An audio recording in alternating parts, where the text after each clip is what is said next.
Hello everyone, my name is Micah and my dream job is to be a business and international translator. Now, according to the most spoken languages in the world 2020, there are roughly 6,500 languages spoken in the world today. And from the very least commonly spoken languages like Busuu, with as few as 8 native speakers, to the most commonly spoken languages like English or Mandarin with millions of speakers, they all need translators.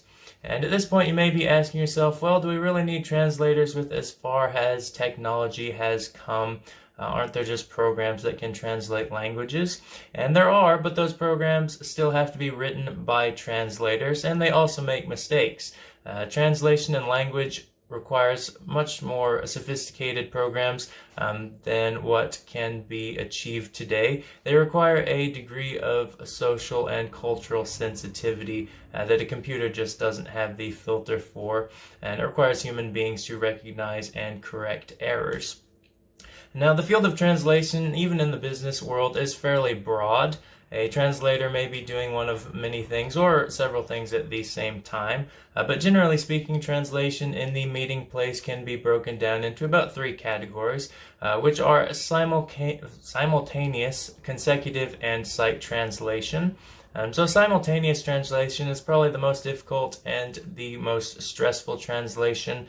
It consists of listening simultaneously, producing verbally, listening to an idea in one language, and before the thought's even finished, relaying the message in another language. It's the most stressful because it has the largest margin for error. Now, consecutive translation works in a similar manner, slightly less stressful because you do actually have time to process a thought. You will listen to a statement in a language and relay it in another.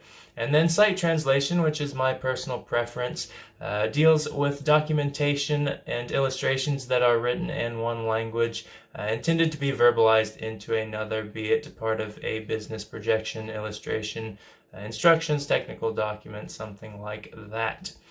The biggest challenge of becoming a translator is being bilingual.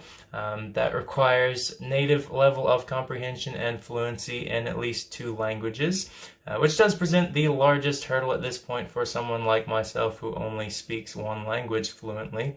To become a translator or interpreter, it is a lifelong commitment. According to Caitlin Sakasa of Fluent in 3 Months, it takes roughly 4,800 hours of practice and study time to become fluent in Japanese. And Japanese is my area of study.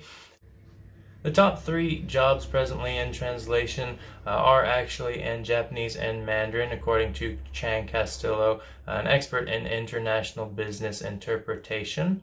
And the job outlook is very good. According to College Grad, it suggests that the job market for translators and interpreters will increase by 20% in the next 10 years.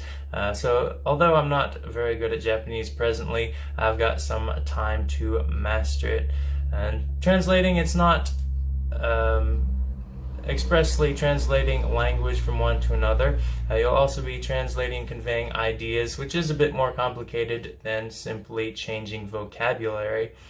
So some words can't be expressed in other languages, and it is the job of the translator to attempt to express ideas to the best of their ability from one language to another. Translators are sort of the forgotten stepping stones in the massive world of business and the world of economy. And they're sort of the hidden heroes from the subtitles of your favorite international TV show to the world of international relations and diplomacy. Thank you for listening and have a great evening.